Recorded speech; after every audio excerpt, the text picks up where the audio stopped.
Hello, you little spiritual sausages. How are you? Today I'm going to share something with you. I'm going to share a lot with you, but this one thing that the emissary said to me that made the hairs on my arms stand up. In fact, all over my body. I'll tell you all about it on the other side.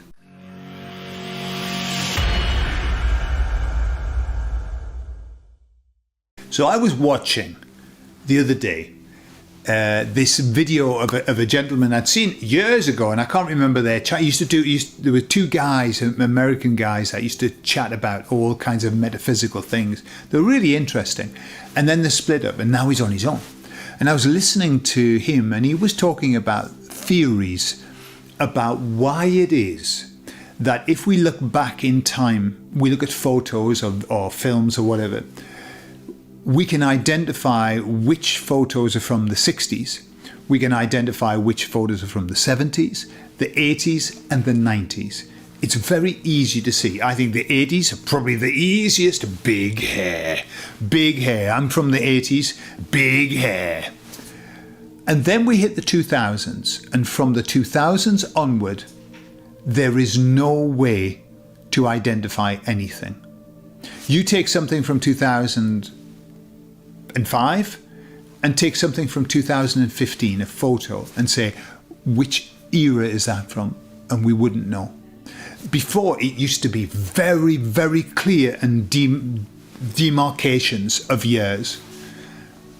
And since the year 2000, it's all become like this mismatch, this blend, there's nothing that stands apart.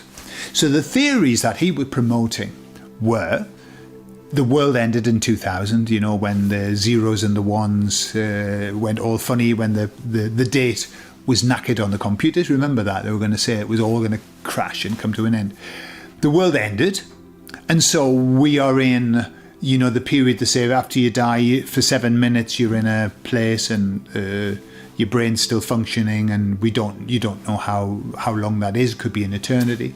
And anyway, he postulated various theories about why this is.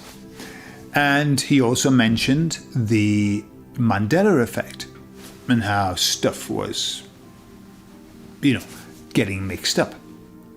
So whilst I was talking with the emissaries, they actually, I said to them, so what should we talk about? They brought to mind that video. And I said, oh, do you want to talk about that? And they said, yes, we do. So I said, so what's your take on it? Why is it? And I agree entirely that since the year 2000, since that time, everything is bland.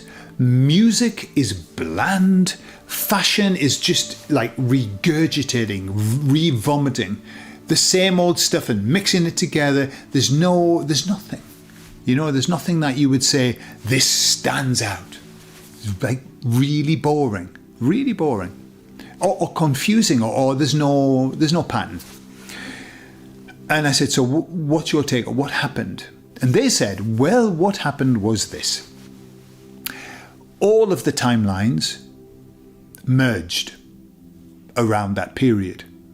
And so what happened was we got a fusion of multiple timelines all coming together into one.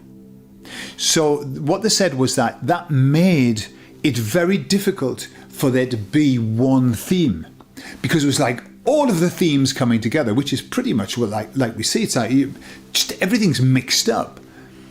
And so they said that's what caused this kind of like a, you know, I tell you, let me give you an example. Have you ever had loads of paint, different coloured paint, you know, the reds and the greens and the blues and all of that, and they're all very, very clear, beautiful paint, and then you get a piece from each of the paints, right, a little blot, a dot, and you mix them, and then you mix them all together. What happens? It goes brown, shit brown. That's what you get. If you got plasticine, right, all the colours, and you mix the plasticine together, shit brown. Okay, so that is kind of my very rough take on what happened. That it's all of these extremes have blended together and become like shit brown, which is what I would say. Looking at the world, I would say it's shit brown colour. Yeah, the colours have been taken out of it. And so the emissary said that because of these timelines fusing together, we have started to get this lack of concordance, this lack of like a purity. It's all mixed up. And we have the Mandela effect, which is, they said, it makes it very difficult to get unity. I know we were talking about unity in the last video. It's difficult to get unity because there are so many timelines that have subtle differences. And so it makes it very difficult for us all to agree that, yes, it's this, or this is what happened, or this is what should happen, this is what must happen. Because we're all, like, we've got too many histories that are slightly different. So they told me that. And what I do is when they tell me, so obviously they give me a lot of information, I stop talking to them, I get my phone out and I record it. I record what they've told me. As I was recording it, I was saying, well, how does that even work?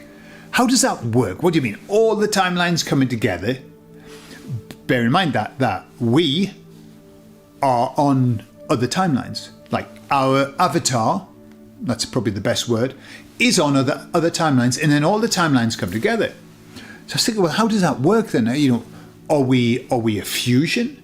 Like, imagine there's 20 timelines. So do we become 20 people, like all fused together, the same person and everything? Or do we get to choose which avatar we want to be on this timeline, or what?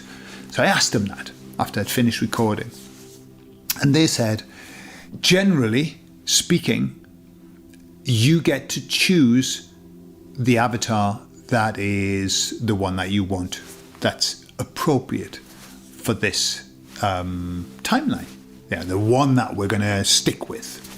And then they said this, and this is what I thought, wow, because when they were telling me, I was thinking, it just doesn't sit with me well. They were fusing together and all of that. And they said this, and this wowed me. Wowed me? I was wowed by it. They said, the timelines have come together because now it's the critical point. We're in the critical point.